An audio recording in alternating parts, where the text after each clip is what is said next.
Welcome to the 2026 National March for Life theme launch. My name is Josie Luetke, and I'm the Director of Education and Advocacy for Campaign Life Coalition. And I'm Campaign Life Coalition's Vice President, Matthew Wojciechowski, and together we're part of the National March for Life Organizing Committee.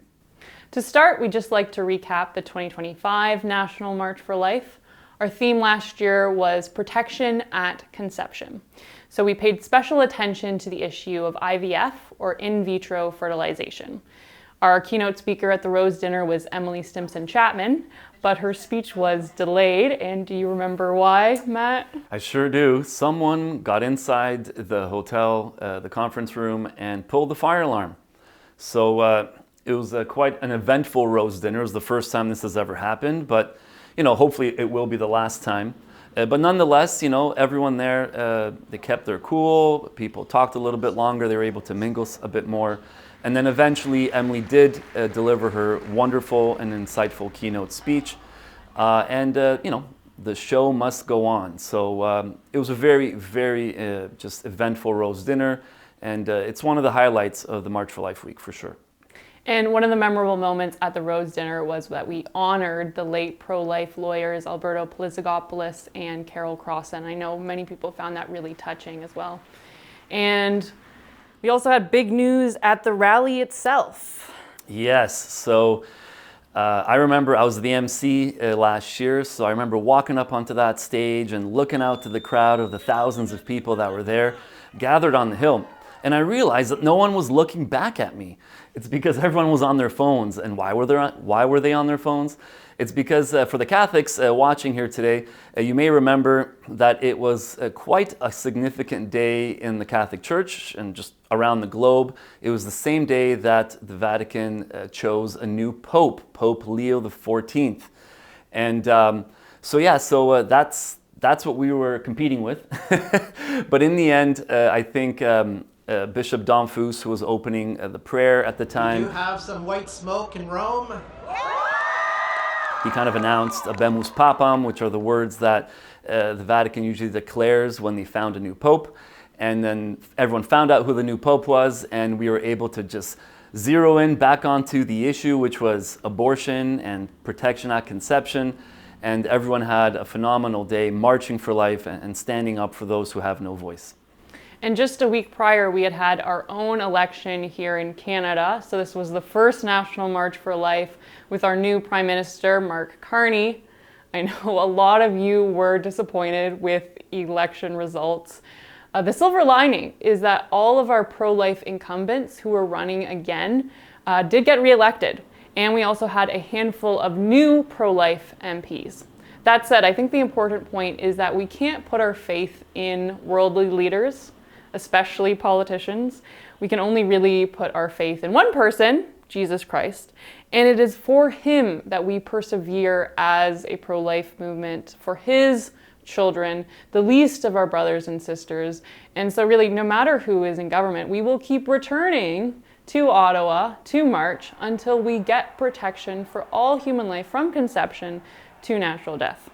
Now, speaking of persevering, I'd like to introduce our national capital organizer, Debbie Duval, who's tuning in from our new Ottawa office, our new National March for Life headquarters. Debbie. Thank you, Josie and Matt. Yes, 2025 was a pretty significant year, especially for us in Ottawa. We moved downtown, and it's just such a blessing being down here. We are just a short walk from Parliament Hill. And I have to say the benefits of being downtown have far exceeded my expectations. Take a look, beautiful office. Anyway, the 2025 March for Life was really fabulous. The speakers were terrific, as you were saying. They were just awesome. And they spoke about everything. We talked about IVF and abortion and euthanasia. and the traumatic effect that abortion has on women and the hope and healing that's available for them. It was a wonderful march into the streets as well. It just shows the public, it shows parliamentarians that we, the grassroots, we are standing up for life. So it was a great march, a great rally. Actually, I'll just go to a quick highlight reel from last year. Protection at conception! Protection at conception! Protection at conception! Let's remember Jesus' words in Matthew 13. And the kingdom of heaven is like a mustard seed that a person took and sowed in a field. It is the smallest of all the seeds, and yet, when full grown, it is the largest of plants. The unborn child has been forgotten for too many decades. Intentionally rejected, dehumanized by prime ministers and the majority of members of parliament for 40 years. While some are throwing elbows to climb the political ladder, we are standing for the child in the womb who has no legal protection in Canada. Now, are you ready to defend the dignity of every human being from the moment of conception to natural death? Are you ready to march for life? I am marching for these silent heroes of the pro-life movement, the birth mothers who make the hardest choice a mother can make. So I am marching today in gratitude for them and hoping that if you remember one thing I say today, it is to pray for birth mothers, for true heroes of the pro-life movement. It is called to never forget the unborn child and to do everything possible to ensure that he or she is welcome into a united, loving family. But we must also take care of the elderly and the sick and the vulnerable who counts on us to defend and accompany them with dedication and solicitude. We share our stories to reach out to anyone who is hurting after an abortion. So I had 9 abortions in 13 years, beginning when I was 16 years old. Much to my surprise, I found Jesus and his abundant mercy. I was forgiven, and I have children waiting for me in heaven. Every baby deserves protection at conception, and spreading this message has helped me to become silent no more. These stories, we all have them. All life matters. All life has a purpose and a meaning. And all of our stories are not individual. They are collective. They interweave together, forming a chain that we will never fully understand the totality of the story until we are on the other side in heaven. It's an absolute blessing to see good works like the March for Life, like you good people coming out here today to show your support, to march around this capital in front of the godless politicians, to let them know that God is the one who decides when we live and when we die. You pro-life politicians, you must speak the truth, even if it's unpopular. You must shine the light, even among those who prefer the darkness. The majority have said the giants are too big, abortion is too entrenched, the media is too powerful. But you came here to challenge the giants. You came here to change majority opinion and to confront the media narrative. They say it's about freedom, they say it's about choice, they say it's about autonomy. It's a lie, it's a lie, and it's a lie. I don't know about you, but a lot of people have difficulty getting medical treatment now in Canada, but they can get euthanasia quickly. You can get it the same day even. So the only thing you're being offered in our whole medical reform concept is death. We're so compassionate that when the elderly go to the hospital, they're being accosted and being told they have to maid themselves. That we, the Delta Hospice Society, have to give them a card to bring with them that says, I require health care, not maid. Healthcare sanctuary is a human right that we demand. Because I will tell you one thing, the world is watching Canada. What are you doing standing around? Let's go march!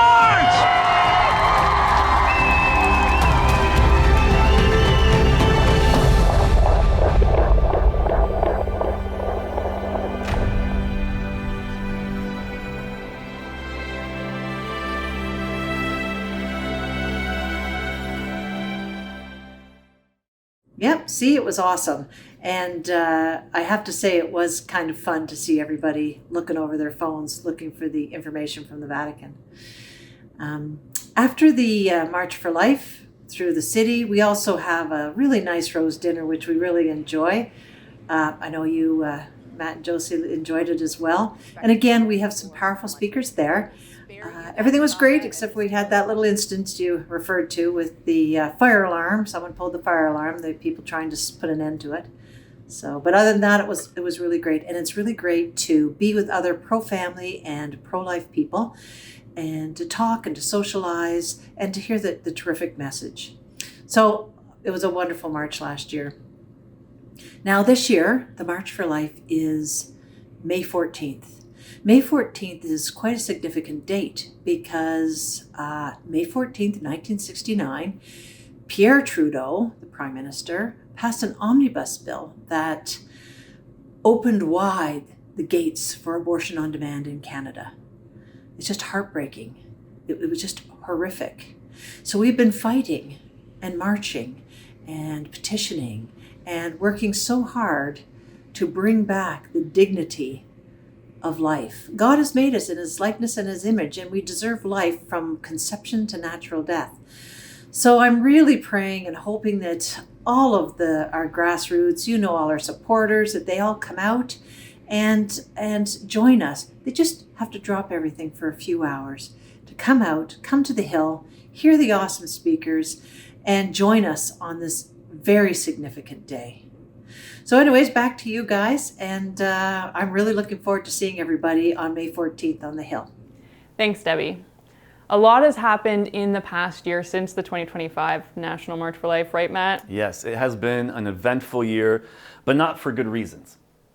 Speaking just about the euthanasia issue, it has now been a decade of legal euthanasia in Canada. It was legalized in 2016.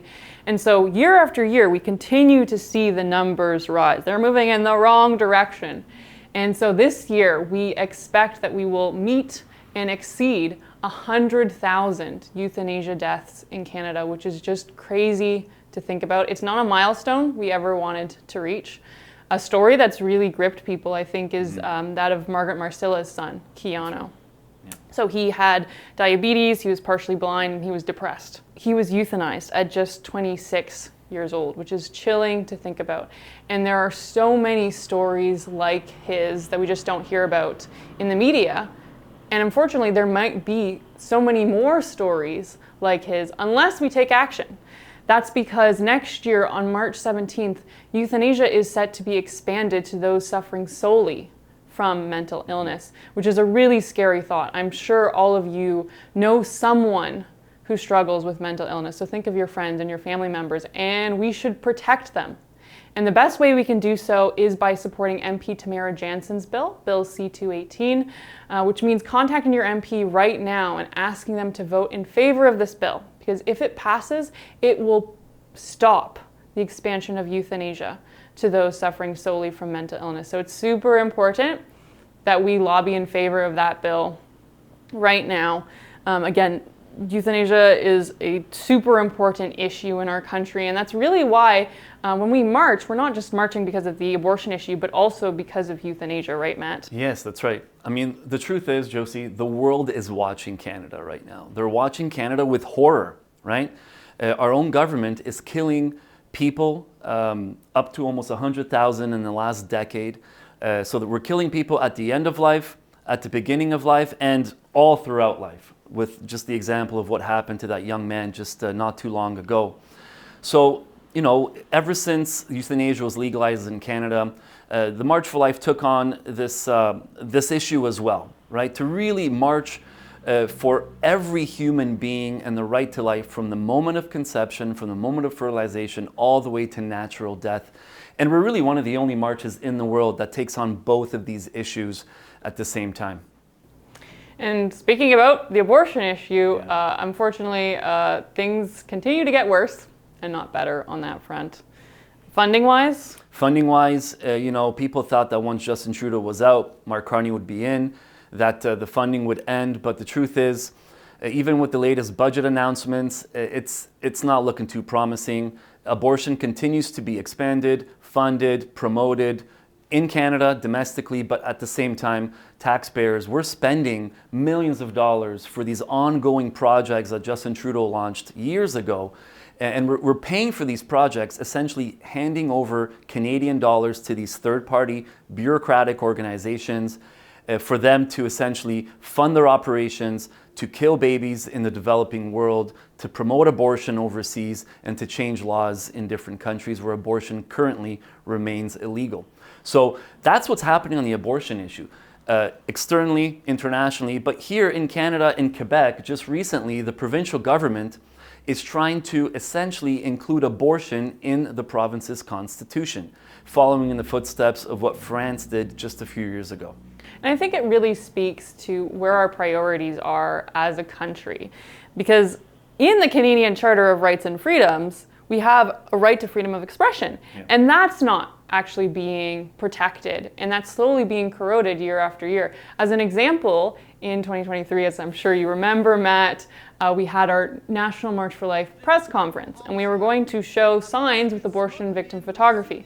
But the Parliamentary Protective Service told us we couldn't do that because they had a rule barring signs or banners that display blood or graphic violence or any signs that they deem obscene or that promote hatred. And so they told us to put away the signs. And this is really, the seat of our democracy, Parliament Hill. And so with the help of the Justice Centre for Constitutional Freedoms, we launched a legal challenge. Now, the hearing has been postponed a couple of times, but right now it's scheduled for March 5th. Yeah. And so we really want to ask for your prayers for this case because it's super important in order to be able to defend and protect freedom of expression. In other news, Campaign Life Coalition, as we do every year, we sent a bus full of young adults and students to the March for Life in Washington, D.C. just a few weeks ago. You've been to the March for Life there. I've been to the March for Life. It is like a game changer. Like, I've never been part of a march, part of a demonstration, a pro-life event where there were hundreds of thousands of people gathered in the same place, peacefully, passionately standing up for the right to life. So all these young people, they went there, they came back to Canada just filled with zeal and passion to give back to the Canadian pro-life movement, which is really why we do this trip and we've been doing it for so many years. And I do want to just thank all the wonderful supporters and donors who helped to subsidize the trip for some of these students. I mean, it is truly a life-changing experience to go to the Washington March for Life. And we hope that it will be a life-changing experience for all of you who have never been to the Ottawa March for Life to come to Ottawa this May 14th and kind of get a taste of what it's like to be part of this growing, energetic pro-life movement here in Canada. And I think front of mind for a lot of those people marching was the assassination of Charlie Kirk, of course, which happened in the fall. In case you aren't aware, he was a pro-life political commentator. And I think his assassination really revealed a lot of people's true colors.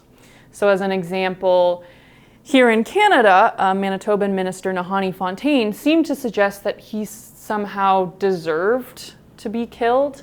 Meanwhile, there were other people who were so inspired by his example that they returned to church and they started asking, how can I be bold and courageous in my own community? Especially young people. Young people, I think, were really inspired by Charlie Kirk, which is really important because we need young people to step up and be leaders.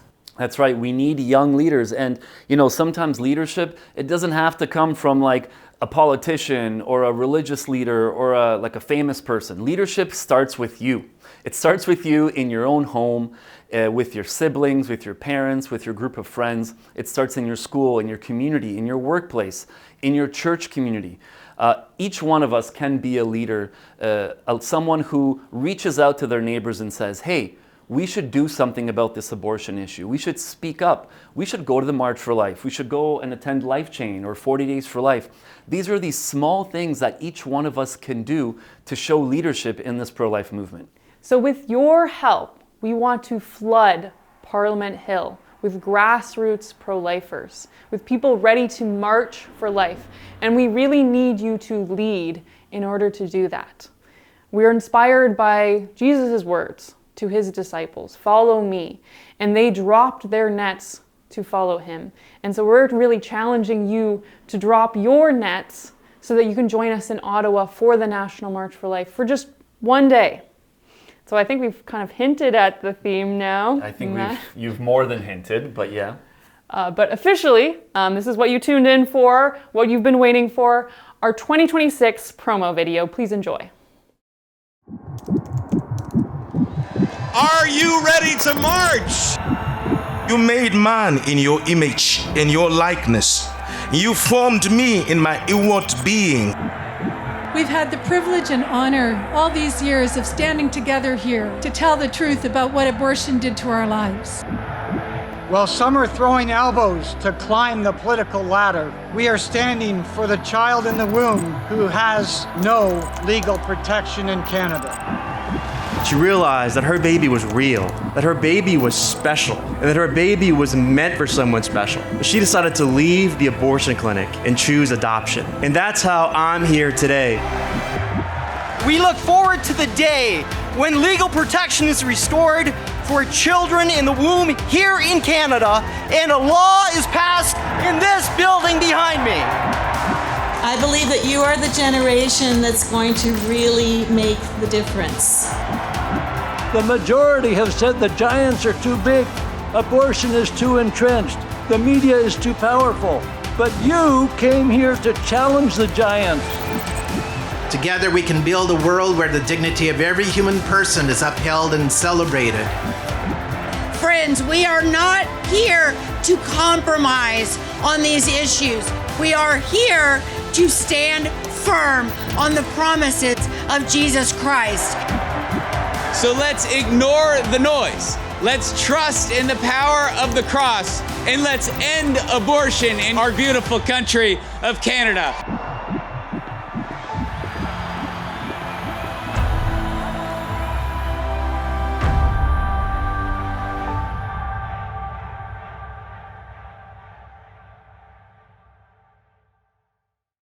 Follow me from Matthew 4:19. That is the 2026 National March for Life theme. Josie, what do you have to say about the theme? So follow me is first and foremost an invitation to be disciples of Christ and to be fishers of men. Because as a pro-life movement, we're not just working to save lives, but also to save souls, to not just win arguments, but to win people over for Christ with the same love and compassion that he had for all.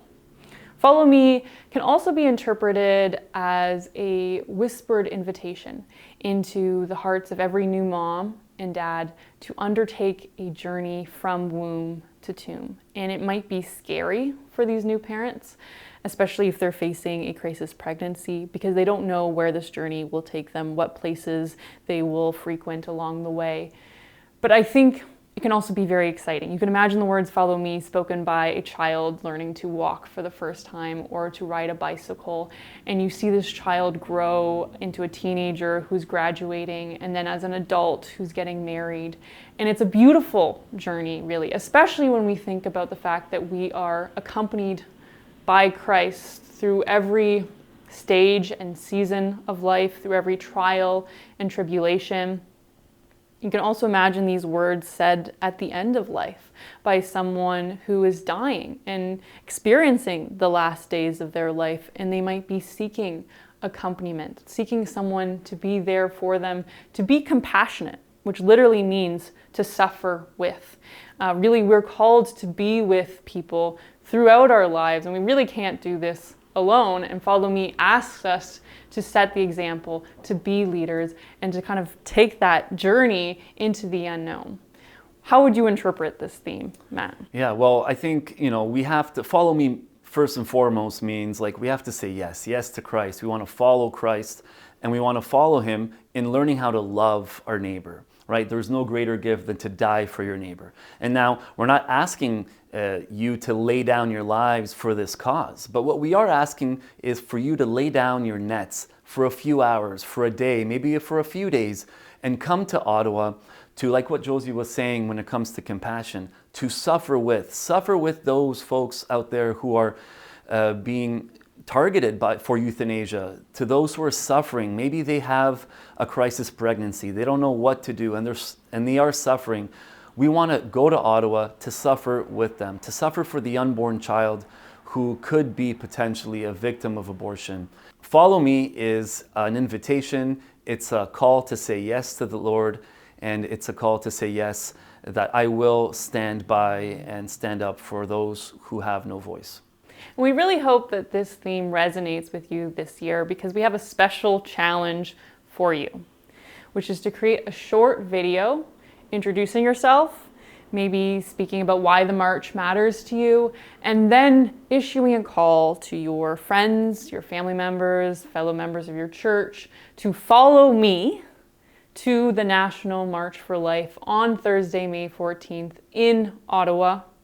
Post this video on social media, tag us at March for Life Canada and at Campaign Life, and we will repost it. And to give you an idea of what we're looking for, I'll turn now to our youth coordinators, Gideon Spevak and Kim Headley, who have created such videos themselves. Hi, my name is Gideon Spevak. I work for Campaign Life Coalition as a youth coordinator, and I also serve on the National March for Life Organizing Committee.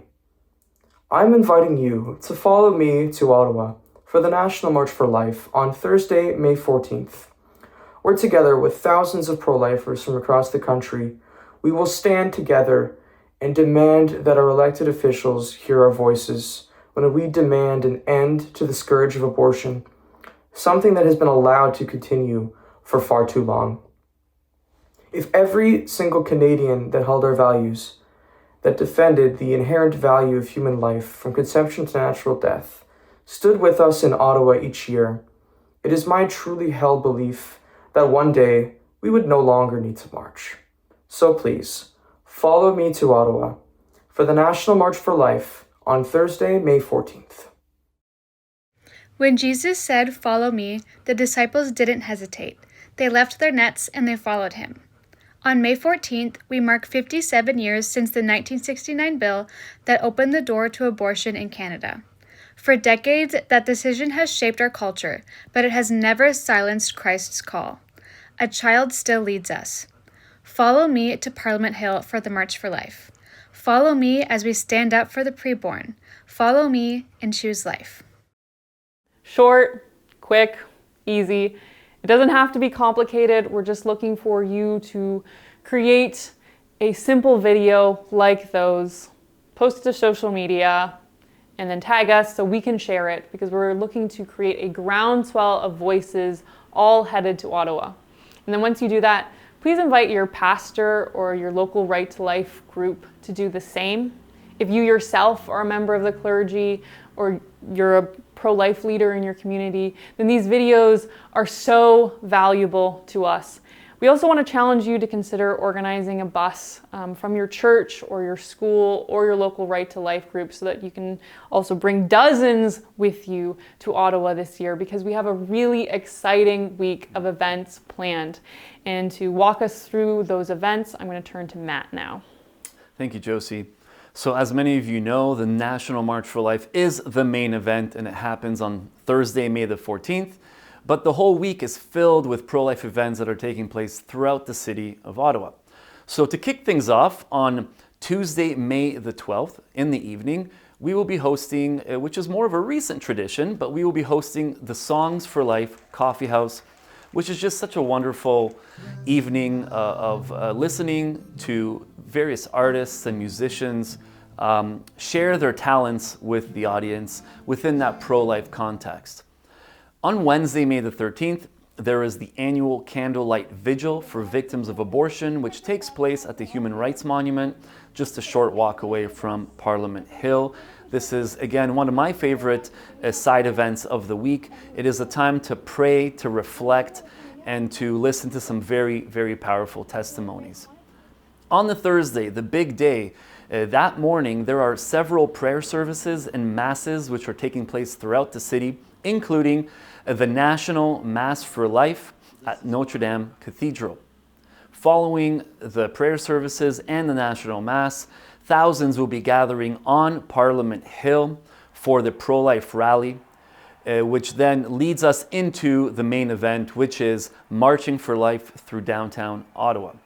After the march, we always get at least a few hundred, if not 1,000 or more, of people who come back to the Hill to listen to powerful and moving testimonies of the Silent No More awareness campaign. These are individuals, men and women, who have been impacted directly by abortion.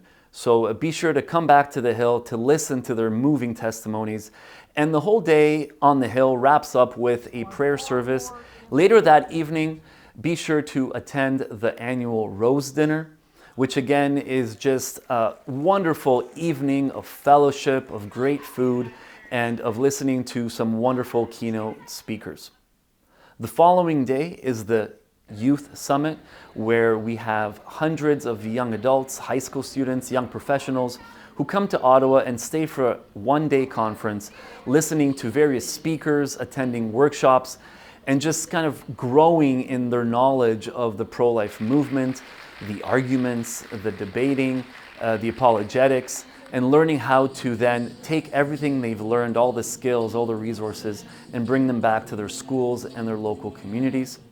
During the end of that week, on the Thursday and Friday at the Convention Center, we also hold a pro-life expo. So every year we have dozens of pro-life organizations who come together. They have all their resources, their materials, they have representatives that you can just talk to, learn more about all the various sides of the pro-life movement. So be sure to attend. If you're coming to Ottawa for the march, stop by the Convention Center and get to know more about the pro-life movement in action at the Pro-Life Expo.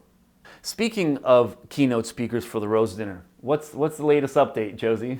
We will be announcing our Rose Dinner speakers at a later occasion, but I can tease that just like last year we focused on IVF, in vitro fertilization, this year we're tackling another hot topic, euthanasia. We have something really unique planned for the evening, but again, you'll have to find out more about that later. This is a good opportunity for me to remind you that if you're not already following Campaign Life Coalition and the National March for Life on social media, make sure you do so you don't miss our speaker announcement. Once again, all these wonderful pro-life events will be covered by the Eternal Word Television Network, also known as EWTN. And here to tell you more about the whole broadcast is a longtime friend of the March, filmmaker, producer, and speaker, Kevin Dunn. Thanks, Matt. Thanks, Josie. For more than 15 years, I've had the privilege of leading the broadcast coverage of the National March for Life on behalf of Global Catholic Network, EWTN. This year, I'll be joined by a special co-host, Lisa Canning, a podcaster, author, and Catholic media voice, along with a number of other special guests and pro-life champions. Once again, we'll be back in Ottawa, filming live, following the events of the National March for Life as they unfold, from prayer to worship to public witness. Coverage includes many of the events that Matt just told you about, including the Candlelight Vigil at 9 p.m. on Wednesday night, the National Mass for Life on Thursday at 10 a.m., and the Rally and March for Life beginning at 11:30 a.m. All times are Eastern. All of this will be broadcast live on EWTN and live streamed at EWTN.com. So I invite you to follow me to the National March for Life, May 13th and 14th in Ottawa. See you then. Thanks so much, Kevin. And I would be remiss if I didn't talk about our brand new National March for Life series, Live and Learn. For the past 5 years, we've hosted Life on Film. But eventually you start to run out of pro-life films. And so we started to develop a new interactive series to replace it. And so Live and Learn was conceived and born. It's a Zoom call that happens every month on the second or third Wednesday of the month. It's an opportunity for grassroots pro-lifers to meet, to pray together, to learn about pro-life apologetics, and to stay updated on current events that pertain to life and family issues. Our next session will be on Wednesday, February 11th, very fittingly on the topic, Should We Kill the Mentally Ill? And If you're not able to attend, rest assured that all of the recordings of the pro-life apologetics training can be found on our March for Life Canada YouTube channel. So if you haven't already subscribed, do so now, hit the notification bell, and while you're at it, please like this video. And if you want to register for the series, you can do so at marchforlife.ca. You can email me to be a part of it. Our last session in January was attended by 75 pro-lifers, young and old. We have had over 250 pro-lifers from across the country register, so we're really excited about it, and we really hope that you'll be a part of it. Thank you, Josie, for hosting the Live and Learn series and for helping to shape pro-life leaders in this country. So, I think we're about to wrap things up today. Thank you again for joining us here today for this theme launch. The theme for the National March for Life this year is Follow Me. So I can't stress enough. Lay down your nets and come to Ottawa for a few hours, for a day, maybe for 2 days, and join us as we march for an end to abortion and an end to euthanasia in this country. Thank you so much for tuning in today. We really appreciate your time. Once again, I will reiterate, you can register for updates on the National March for Life at marchforlife.ca. Make sure you don't miss any of our announcements. It's also really important that you create a video urging your friends and family members to follow me to the National March for Life on Thursday, May 14th. So if you can create one of those, we'd really appreciate it. Again, share it on social media, tag us, and we will also repost it. If you can, please encourage your church or your school to organize a bus to bring a bunch of others to Ottawa with you. And if you have a child or grandchild, ask their school if they're going to be sending students to the National March for Life. If necessary, you can even delegate to the board. If you're willing to serve as a church contact, please let us know, and we will happily send you National March for Life promotional material so you can promote this event to your church. This is your march. The pro-life movement is a grassroots movement, so Follow Me is really a call to take individual responsibility and to personally exercise leadership in your circles. So on behalf of Josie, myself, and Debbie, and the entire National March for Life Organizing Committee and Campaign Life Coalition, thank you for joining us here today for this theme launch, and follow us to Ottawa for this year's National March for Life on May the 14th, 2026. Are you ready to march? You made man in your image, in your likeness. You formed me in my inward being. We've had the privilege and honor all these years of standing together here to tell the truth about what abortion did to our lives. While some are throwing elbows to climb the political ladder, we are standing for the child in the womb who has no legal protection in Canada. She realized that her baby was real, that her baby was special, and that her baby was meant for someone special. She decided to leave the abortion clinic and choose adoption. And that's how I'm here today. We look forward to the day when legal protection is restored for children in the womb here in Canada, and a law is passed in this building behind me. I believe that you are the generation that's going to really make the difference. The majority have said the giants are too big, abortion is too entrenched, the media is too powerful. But you came here to challenge the giants. Together we can build a world where the dignity of every human person is upheld and celebrated. Friends, we are not here to compromise on these issues. We are here to stand firm on the promises of Jesus Christ. So let's ignore the noise. Let's trust in the power of the cross, and let's end abortion in our beautiful country of Canada.